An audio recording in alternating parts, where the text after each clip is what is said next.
Welcome to civil services study. Welcome back. Next test लगाते हैं, test number 317। इस test में हम फोकस करेंगे आर्ट एंड कल्चर के प्रश्नों पर और उसमें देखें भारतीय चित्रकलाएं। चलिए स्टार्ट करते हैं। 3 सेकंड का टाइम मिलेगा सोचना कि आंसर क्या होगा। तो क्वेश्चन नंबर 1 है, आज हो गई है 6 मई 2020। क्वेश्चन नंबर 1, ऐपण चित्रकला। ऐपण चित्रकला के संबंध में निम्नलिखित कथनों पर विचार कीजिए। देखिए, ऐपण चित्रकला की शुरुआत कर्नाटक से हुई है और ऐपण चित्रकला को राजस्थान में मेहरना तथा गुजरात में सतिया नाम से जाना जाता है। ऐपण में लाल मिट्टी तथा गेरू का प्रयोग किया जाता है। देखिए, बिल्कुल ऐपण में लाल मिट्टी तथा गेरू का प्रयोग किया जाता है, करेक्ट है। राजस्थान में इसको मेहरना तथा गुजरात में इसको सतिया के नाम से जाना जाता है। लेकिन ऐपण चित्रकला की शुरुआत जो है वो कर्नाटक से नहीं हुई, वो महाराष्ट्र से हुई है। कहाँ से हुई है? महाराष्ट्र से। तो फर्स्ट को एलिमिनेट कर दीजिए, इसका आंसर हो जाएगा केवल 2 और 3। तो देखिए, ऐपण परंपरा की शुरुआत महाराष्ट्र से हुई, इसलिए पहला वाला गलत है। इस कला को राजस्थान में मांडवा या मेहरना, बंगाल में अल्पना, गुजरात में सतिया, महाराष्ट्र में रंगोली, बिहार में अरिपन, उड़ीसा में अल्पना और दक्षिण भारत में कोलम, आंध्र प्रदेश में भुग्गल, मध्य प्रदेश में चौकपोरना और उत्तर प्रदेश में सांझी के नाम से जाना जाता है। और उत्तराखंड में यह कला देश के अन्य भागों में पाई जाने वाली रंगोली की तरह बनाई जाती है। अंतर सिर्फ इतना है कि रंगोली के रंग मिश्रित बुरादे, आटे, फूल, पत्तियों को उपयोग में लाया जाता है। अब देखिए, जबकि ऐपण में लाल मिट्टी, गाय के गोबर, गेरू और बिस्वार इत्यादि को प्रयोग में लाया जाता है। तो महाराष्ट्र से हुई है इसकी शुरुआत। क्वेश्चन नंबर 2 है, तमाशा चित्रकला का संबंध निम्नलिखित में से किस चित्रकला शैली से है? थंबनेल में देखा होगा आपने प्रश्न। बूंदी शैली, मेवाड़ शैली, किशनगढ़ शैली या फिर राजस्थानी शैली। किससे संबंधित है तमाशा चित्रकला? देखिए, किशनगढ़ शैली नहीं है, इसका उत्तर आप बताइए क्या हो सकता है, सोचिए। चलिए और एलिमिनेशन करें। बूंदी शैली भी नहीं है, आप बताइए किससे, राजस्थान से या मेवाड़ है? तो राजस्थानी शैली भी नहीं है, यह है मेवाड़ शैली। तो इसका आंसर हो जाएगा ऑप्शन नंबर बी। तो देखिए, तमाशा चित्रकला का संबंध मेवाड़ शैली से है, जिसमें अभूतपूर्व विस्तार के साथ दरबार की औपचारिकता को दर्शाया गया है। क्वेश्चन नंबर 3 है, निम्नलिखित पर विचार करें। चित्रकला की शैली दे रखी है 2 और यहाँ पर संबंधित उनसे राज्य। उपरोक्त युग्मों में से कौन सा जो है सही सुमेलित है, बताइए। डोंगरी चित्रकला क्या जम्मू कश्मीर से संबंध रखती है? बूंदी चित्रकला क्या राजस्थान से संबंध रखती है? क्या डोंगरी राजस्थान से या फिर क्या बूंदी जम्मू कश्मीर से? देखिए, जो डोंगरी है वो जम्मू कश्मीर से संबंध रखती है, जो बूंदी अब राजस्थान से संबंध रखती है। तो फिलहाल दोनों के दोनों इनकरेक्ट हैं, तो इसका आंसर हो जाएगा ऑप्शन नंबर डी, ना तो एक सही ना ही 2 सही। तो देखिए, डोंगरी चित्रकला का संबंध उत्तरी भारत में विशेषकर जम्मू कश्मीर से लेकर अल्मोड़ा तक के क्षेत्र से है। इसमें 22 रियासतों के दरबारों की चित्रकलाएं सम्मिलित थीं। इस शैली को 2 महान चित्रकार मनुक तथा नैनसुख इस शैली के 2 महान चित्रकार मनुक तथा नैनसुख थे। बात करें बूंदी चित्रकला की, तो इसका संबंध है राजस्थान की 2 जुड़वा रियासतों बूंदी तथा कोटा से है। इन्हें संयुक्त रूप से हड़ौती के रूप में जाना जाता था और इसमें स्थानीय वनस्पति के चित्र विस्तृत हैं। इनमें आकाश का रंग अलग अलग रंगों में रंगा गया है और अधिकांशतः आकाश में एक लाल रिबन दर्शाया जाता है। तो पहला भी गलत है, दूसरा भी गलत है। इंटरचेंज कर दोगे तो ये करेक्ट हो जाएगा, वरना इसका आंसर डी होगा। नंबर 4 है, निम्नलिखित में से किस चित्रकला शैली की विशेषता चित्रों में संवेदनशीलता तथा बुद्धिमत्ता का प्रदर्शन था? बताइए, किस चित्रकला शैली की विशेषता चित्रों में संवेदनशीलता तथा बुद्धिमत्ता का प्रदर्शन था? बीकानेरी, कांगड़ा, मारवाड़ी। तो मारवाड़ी नहीं है, बीकानेरी नहीं है, ये होगी कांगड़ा शैली। तो इसका आंसर हो जाएगा ऑप्शन नंबर बी। तो देखिए, कांगड़ा शैली राजा संसार चंद के संरक्षण में अपनी पराकाष्ठा पर पहुंची और इस चित्रकला की विशेषता संवेदनशीलता तथा बुद्धिमत्ता का प्रदर्शन था, जिसका अन्य शैलियों में अभाव था। क्वेश्चन नंबर 5 है, रागमाला चित्रकला के संदर्भ में कुछ स्टेटमेंट है यहाँ पर। देखिए, रागमाला चित्रकला कला, कविता और शास्त्रीय संगीत के सम्मिश्रण का उदाहरण है। इसमें कृष्ण तथा गोपियों की लीलाओं का सजीव चित्रण किया गया है। बताइए इनमें से कौन सा करेक्ट है। तो रागमाला चित्रकला जो है कला, कविता और शास्त्रीय संगीत के सम्मिश्रण का उदाहरण है बिल्कुल, और इसमें कृष्ण और गोपियों की लीलाओं का सजीव चित्रण किया गया है। दोनों के दोनों करेक्ट हैं। इसका आंसर हो जाएगा ऑप्शन नंबर सी। तो उपरोक्त दोनों कथन यहाँ पर सत्य हैं। रागमाला चित्रकला विभिन्न भारतीय संगीत रंगों का चित्रण करने वाली देखिए, रामलला चित्रकला विभिन्न भारतीय संगीत रागों का चित्रण करने वाली रागों की माला पर आधारित मध्यकालीन भारत की दृष्टांत योग्य चित्रकला की श्रृंगार है।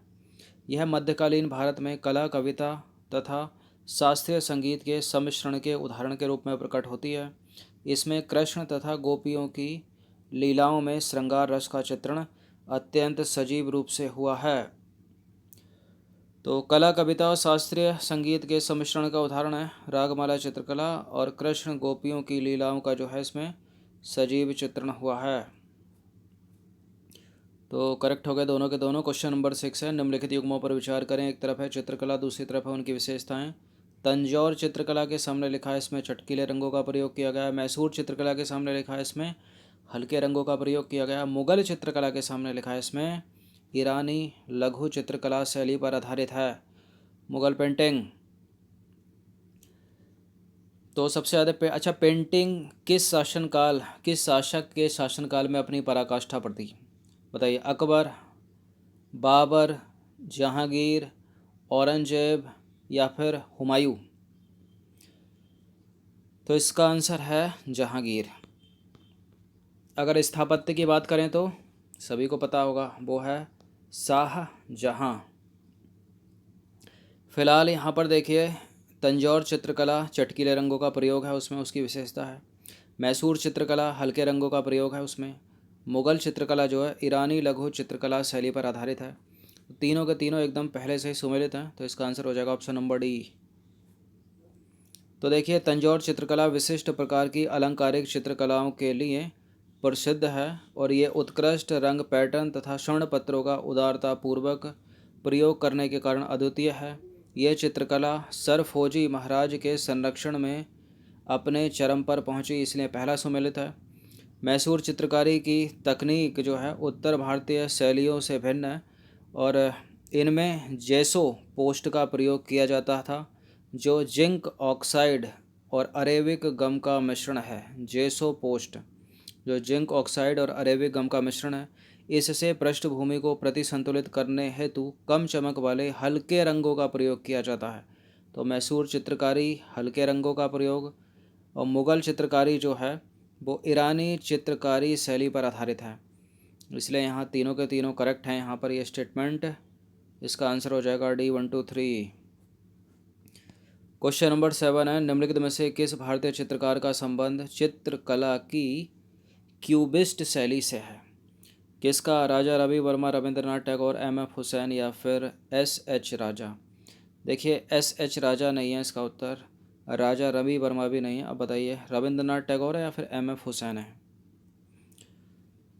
भारतीय चित्रकार का संबंध चित्रकला की क्यूबिस्ट शैली से है, उसका नाम है M.F. हुसैन, मकबूल फिदा हुसैन, ऑप्शन नंबर सी। तो देखिए, चित्रकला की क्यूबिस्ट शैली का संबंध M.F. हुसैन से है। इन्होंने रोमांस का मानवीकरण नाम से चित्रकलाओं की श्रृंखला प्रारंभ की। इस शैली के अंतर्गत वस्तुओं को पहले विभाजित किया जाता था, कोमा विश्लेषित किया जाता था तथा उसके बाद पुनः संयोजित किया जाता था। क्वेश्चन नंबर 8 है, मधुबनी पेंटिंग के संदर्भ में कुछ स्टेटमेंट है, ये मोस्ट इंपॉर्टेंट है। मधुबनी पेंटिंग, जितने भी स्टेटमेंट इससे बनते हैं वो सारे के सारे इंपॉर्टेंट है। तो देखिए, पहला स्टेटमेंट तो यही है, सबसे ज़्यादा इसी को रखते हैं। मधुबनी चित्रकला को मिथिला चित्रकला के नाम से भी जाना जाता है। यह जो चित्रकला है वो नेपाल तराई के निकटवर्ती क्षेत्रों में विस्तृत है। इस चित्रकला के चित्र सांकेतिक है, और यह कला जो है एक विशिष्ट भूभाग तक ही सीमित है, इसलिए इसे ज्योग्राफिकल इंडिकेशन नहीं दिया गया है। अब देखिए, आपको 50 बार बताया होगा कि GI टैग कैसे दिया जाता है। अगर कोई चीज़, वो कोई भी हो सकता है, कृषि उत्पाद भी हो सकता है, हथकरघा भी हो सकता है, प्राकृतिक उत्पाद भी हो सकता है, एक विशिष्ट क्षेत्र से संबंध रखती है, ये नहीं कि उससे बाहर संबंध रखती है, और वहीं पनपती है और वहीं पैदा हो सकती है और वहीं उसके लिए अनुकूल परिस्थितियाँ पाई जाती हैं, जैसे दार्जिलिंग की चाय, तो उसको जीआई टैग दिया जाएगा। तो यह एक विशिष्ट भूभाग तक सीमित है, इसलिए ही तो इसको जीआई टैग दिया गया है ना, कि ऐसी चीज़ कहीं और देखने को नहीं मिलती। तो गलत है ये वाला स्टेटमेंट। जोग्राफिकल इंडिकेशन, भौगोलिक संकेतक, इसको मिल चुका है। इस चित्रकला के चित्र सांकेतिक है, ये भी करेक्ट है। मतलब अभी तीसरा करेक्ट है, ये तो गलत है ना, चौथा वाला। यह कला जो है नेपाल तराई के निकटवर्ती क्षेत्रों में विस्तृत है, ये सही है। इसे मिथिला चित्रकारी भी कहा जाता है। तो यहाँ पर जो आंसर करेक्ट हो जाएगा, पहला, दूसरा, तीसरा करेक्ट है, लेकिन चौथा गलत है। तो 4 को एलिमिनेशन कर दीजिए जहाँ पर भी है। इसका आंसर हो जाएगा ऑप्शन नंबर बी, 1, 2 और 3 केवल। तो देखिए, मधुबनी शहर के आसपास ग्रामीण महिलाओं द्वारा की जाने वाली इस चित्रकारी को मिथिला चित्रकारी भी कहा जाता है। यह जो कला है नेपाल के तराई निकटवर्ती क्षेत्रों में विस्तारित है। यह हिंदू धार्मिक रूपांकनों से प्रेरित है तथा इन चित्रकलाओं के चित्र हैं सांकेतिक और इससे संबंधित अन्य चित्रकार बुआ देवी, गंगा देवी और सीता देवी हैं। याद रखिए 3 नाम, बुआ देवी, गंगा देवी और सीता देवी का संबंध है किससे? मधुबनी पेंटिंग से। चूँकि यह कला एक विशिष्ट भूभाग तक ही सीमित है, अतः इसे जीआई टैग मतलब भौगोलिक संकेतक भी दिया गया है। इसमें चौथा गलत है।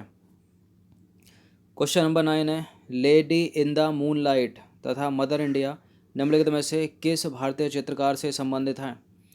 किसकी पेंटिंग है ये? लेडी इन द मूनलाइट तथा मदर इंडिया क्या रविन्द्रनाथ टैगोर की हैं, क्या बलराज खन्ना की हैं, क्या राजा रवि वर्मा की हैं, या फिर मकबूल फ़िदा हुसैन की हैं?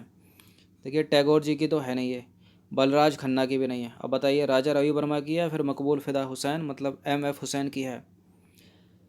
तो एम.एफ. हुसैन की भी नहीं है। इसका उत्तर हो जाएगा option number A, Raja Ravi Varma.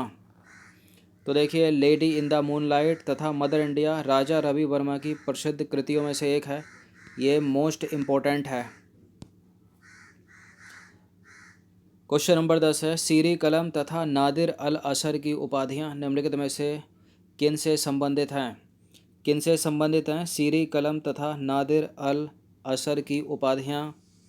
Miskin और मुतुकंद से नहीं है, फारूक कलमक तथा दशवंत से नहीं है, अब्दुस समद तथा मिश्किन से। देखिए, अब्दुस समद से तो हैं लेकिन मिश्किन से नहीं है। तो किससे हैं फिर ये? अब्दुस समद तथा मीर सैयद अली से। तो इसका आंसर हो जाएगा ऑप्शन नंबर सी। तो देखिए, फ़ारस में हुमायूं की मुलाकात मीर सैयद अली एवं ख्वाजा अब्दुस समद से हुई। अब्दुस समद द्वारा बनाई गई कुछ कृतियों का संकलन जहांगीर की गुलशन चित्रवाली में मिलता है। और देखिए, इन्होंने मिलकर अकबर के लिए एक उन्नत कला संगठन की स्थापना की। हुमायूं ने मीर सैयद अली को नादिर अल असर तथा अब्दुस समद को सीरी कलम की उपाधियां प्रदान की हैं।